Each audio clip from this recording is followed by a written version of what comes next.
Let me tell you something before you go. Whenever people come see me live, I try to say something meaningful to people. You know, I'm in the laugh business.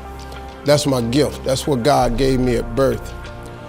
Your gift is the thing that you do the absolute best with the least amount of effort. I want to tell you something that can help enrich your life. It's a sure sign from God that He ain't through with you because He wakes you up in the morning. When He's done, you won't wake up no more. But as long as you're waking up, that means He has something for you that He hasn't been able to give to you for whatever the reason.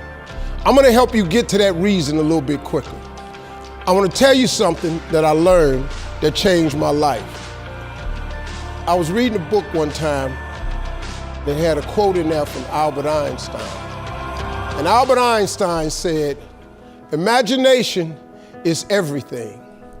It's the preview to life's coming attractions."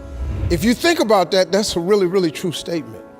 Because everything you see in this world came from somebody's imagination. Everything. Somebody was talking on the phone one day, on that wall phone, connected to the cord, and tried to walk, and it didn't go no further. And he wanted to just go outside and get something out the car. Somebody said, "You know what? I wish I could take this phone outside." Everybody in here got a cell phone. It was in somebody's imagination. Somebody imagined that. Somebody imagined everything. Somebody got tired of walking. Somebody got tired of driving cars. Somebody said, "We're gonna fly." You're not finna fly. Everybody in here done been on a plane. See, your imagination is the evidence of things not seen. You know why they call it the evidence of things not seen? Your imagination, you the only one can see it. You're the only one can see it. See, so all this stuff you've been imagining was not some hocus pocus. When you imagine stuff, it's actually God showing you a preview of a coming attraction He has for you. That's what your imagination is. Why do you keep imagining yourself with a second home? Because God wants you to have a second home. Why do you keep imagining yourself in a supervisory capacity on another job? Because God really wants you to have that. Why you keep dreaming of opening a business one day? That's because that's what God really got for you. And He put it in your imagination. The problem with your imagination, though, is you tell it to the wrong people. If you want to kill a big dream, tell it to a small-minded person. You can't, oh man. Think about this in your life. How many times have you had this really incredible idea and you took it to your family and your friends? You shared it with them and they shot it down. You know why they shot it down? Because they couldn't see it. Because God didn't put it in their imagination, He put it in yours. It was your evidence of things not seen. See, all this stuff you've been imagining, you ought to start working on it. Because that's what God really got for you. Your real life is in your imagination. I'm here to tell you that. You think I'm here by accident? I'm here because He put this in my imagination when I was 10. When I was 10, He showed me I was going to be on TV. That's all I ever wanted. The assignment when I was in the 6th grade was everybody write their name on a piece of paper and write what you want to be. You know what I wrote on my paper? I want to be on TV. Now, the problem I had, though, was I used to suffer with a serious stuttering problem. I couldn't talk outside my house. I stuttered for years. I flunked out of school. I'm on my 3rd marriage. I lost everything I ever owned twice. I've been homeless and lived in a car for 3 years. But at 10, though, I wrote on a piece of paper, I want to be on TV. So the teacher went around the room and read everybody's paper.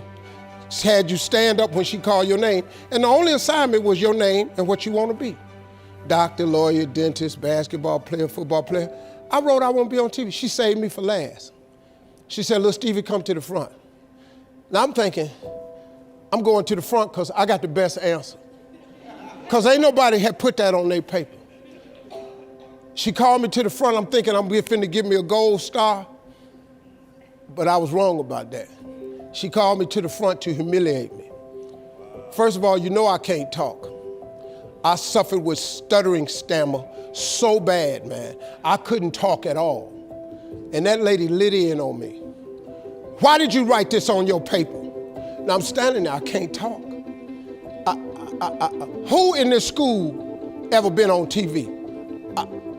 Who in your family ever been on TV? Who in this neighborhood ever been on TV? I'm crushing, man. I'm standing there dying. She said, look at you standing there. You can't even talk. How they gonna put somebody like you on TV? So every Christmas, I send her a flat screen TV. Because I don't want her to miss me. I do not want her to miss not an episode of me. Because I wanted her to see what God had done for me.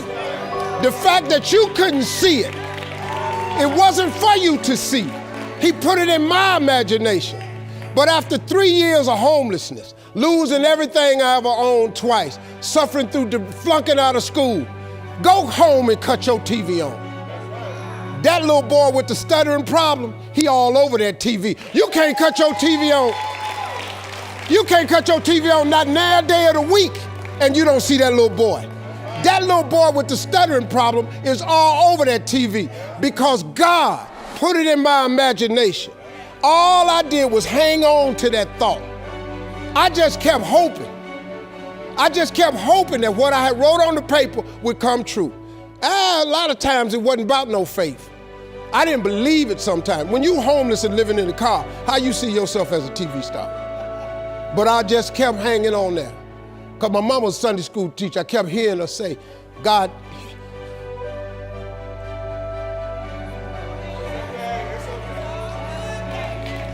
God didn't bring you this far to leave you. God didn't bring you this far to leave you. Why do you think he keeps waking you up? Because he got more for you. He got way more for you. He got plans for you. But he needs your faith. He just needs you to call on him. He needs you to dust off your imagination and just go for it. You got to try. Quit waking up thinking you ain't got no say-so in your life. You have a choice in this matter. You can't stop what happened to you, but you can doggone sure do something about what happened to you. Life is 10% what happened to you, is 90% what you do about it.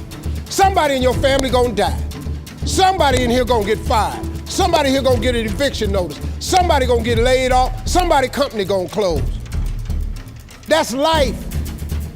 Somebody you love gonna break up with you. That's life. But what you gonna do about it though? Since it's gonna happen anyway. Trust me, go home and ask God to open up your imagination and then pursue it with everything in you and watch what he do for you. Appreciate y'all.